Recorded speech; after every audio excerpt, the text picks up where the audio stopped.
잠자리 동화 김좌진.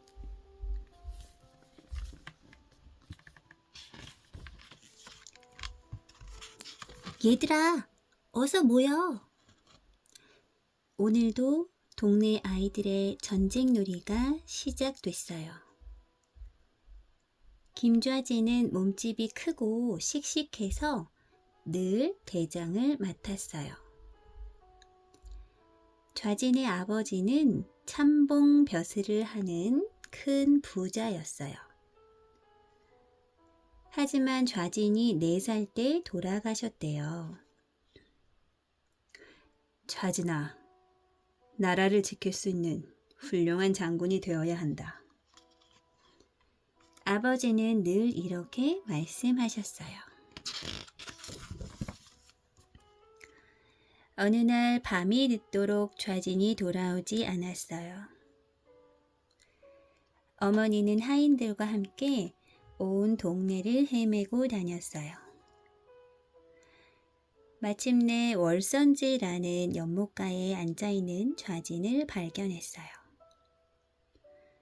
월선지는 용이 하늘로 올라가다가 떨어졌다는 전설이 있는 연못이에요.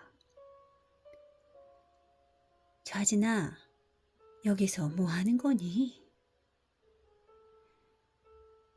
용이 나타나면 하늘로 올라가서 아버지를 만나려고요. 그런데 아무리 기다려도 용이 나타나질 않아요. 어머니는 더 이상 좌진을 야단칠 수가 없었답니다.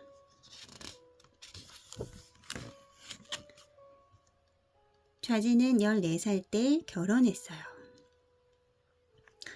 나이는 어렸지만 큰 살림을 척척 해냈지요. 또 손자병법, 삼국지 등의 책도 틈틈이 읽었어요. 어느 날 좌진은 오촌 아저씨인 김창규를 찾아갔어요. 아저씨, 저희 집에 있는 종들을 모두 해방시키려고 합니다. 뭐? 네가 지금 제정신이냐? 당장 나가거라. 좌진은 말을 채 마치기도 전에 쫓겨나고 말았답니다. 얼마 후 좌진은 큰 잔치를 열고 종들을 불렀어요. 자, 마음껏 먹고 마셔라. 종들은 모두 어리둥절해하며 잔치상 앞에 앉았어요. 얼마 후 좌진은 종들에게 말했어요.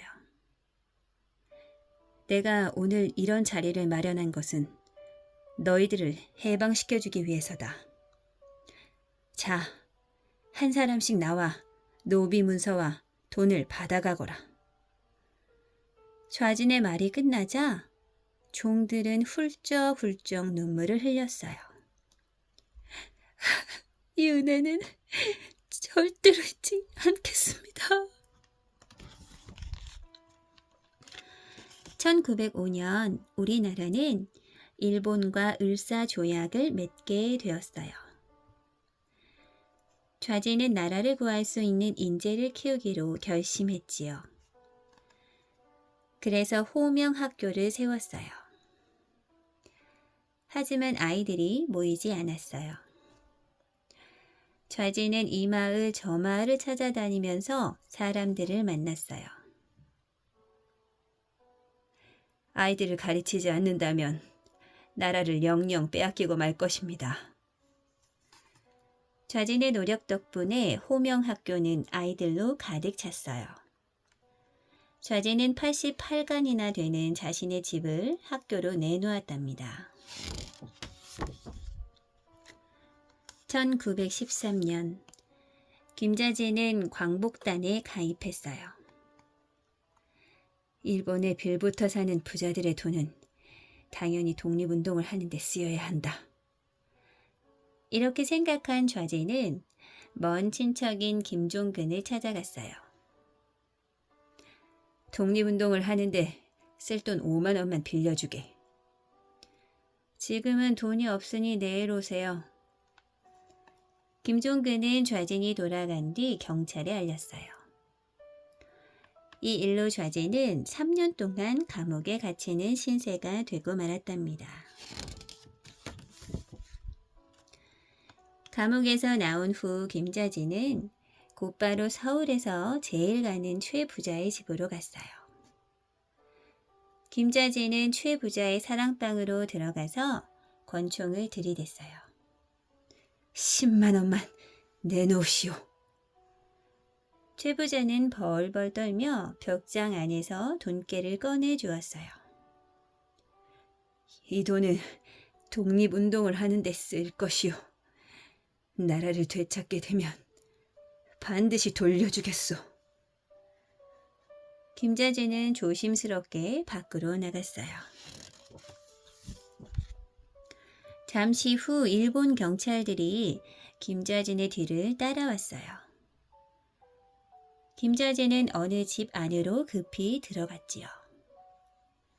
집 안에 있던 아가씨가 깜짝 놀라 일어났어요. 일본 놈들에게 쫓기고 있습니다. 도와주십시오. 벽장 안으로 들어가세요. 김좌진은 아가씨의 도움으로 무사할 수 있었어요. 김좌진과 아가씨는 곧 사랑하는 사이가 되었지요. 2달 후 김좌진은 만주로 떠났어요. 그때 아가씨의 뱃속에는 아기가 자라고 있었대요. 이 아이가 바로 김두한이에요.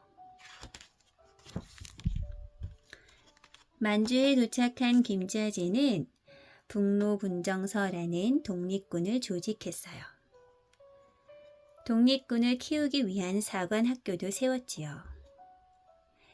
힘을 키워야 일본 놈들로부터 나라를 되찾을 수 있다.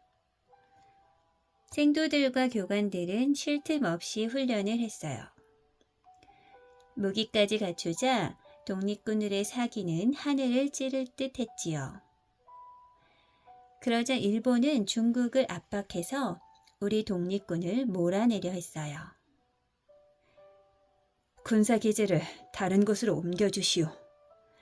당신들이 떠나지 않으면 우리 중국까지 위험해집니다. 김좌진은 군사기지를 안도현으로 옮기기로 했어요. 김좌진은 선발대 50명을 안도현으로 보냈어요.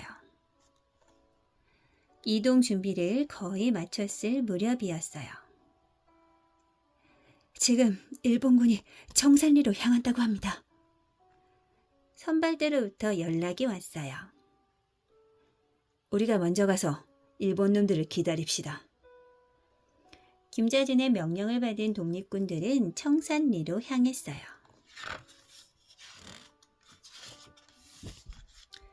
김좌진은 계곡의 정면에 진을 친 다음 채춘을 불렀어요.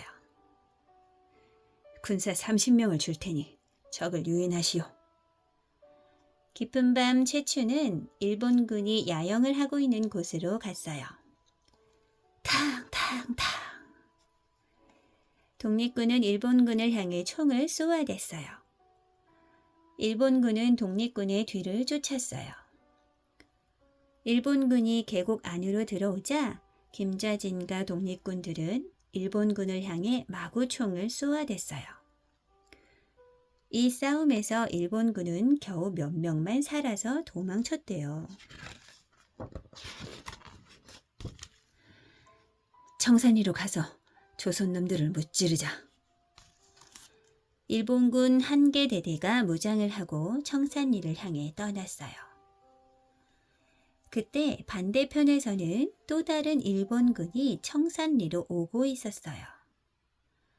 그런데 짙은 안개 때문에 서로를 알아보지 못하고 두 군대 사이에 총격전이 일어났지요. 수많은 일본군들이 목숨을 잃었어요. 가까이 와서야 일본군들은 자신들의 실수를 깨달았어요. 그 후 김좌진은 어랑촌에서 일본군과 맞섰어요. 역시 싸움은 김좌진과 독립군의 승리로 끝났지요. 독립군은 옛 소련과 만주의 국경인 밀산으로 이동했어요. 김좌진은 밀산에 독립군단을 만들었어요. 옛 소련으로부터 무기도 빌렸지요. 그 사실을 안 일본이 옛 소련에 항의를 하자 옛 소련은 독립군을 배신했어요. 우리를 배신하다니 가만두지 않겠다. 독립군단은 옛 소련군의 무력으로 맞섰어요. 하지만 큰 피해만 입은 채 만주로 돌아올 수밖에 없었답니다. 이 수모는 언젠가 반드시 갚아주겠다. 김좌진은 다짐하고 또 다짐했어요. 만주로 돌아온 김좌진은 산시첩이라는 곳에 정미소를 차렸어요. 이곳에서 나온 돈은 모두 독립운동을 하는 데 쓰였지요. 1930년 1월 어느 날 김좌진이 정미소에 들렀어요. 많은 교포들이 곡식을 찌으려고 모여 있었지요.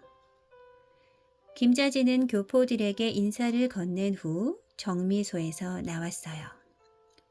탕탕 총소리와 함께 김좌진은 쓰러지고 말았어요. 예전에 함께 지내던 부하 박상실과 김일성의 지시였어요. 김좌진은 이렇게 낯선 만주 땅에서 같은 민족의 손에 목숨을 잃고 말았답니다.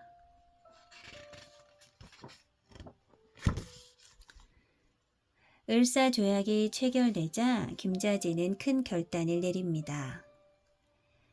자신은 나라의 힘을 회복시키기 위해 평생 몸바칠 것이라고 굳게 맹세한 것이지요. 그리고 그 후 그의 삶은 곳곳에서 필요한 순간에 큰 결단으로 이어져 갑니다. 이렇게 철저한 준비와 계획, 그리고 전투를 앞에 두고 과감히 내리는 결단은 열악한 상황 속에서도 놀라운 성과를 거둘 수 있는 힘으로 작용했던 것입니다.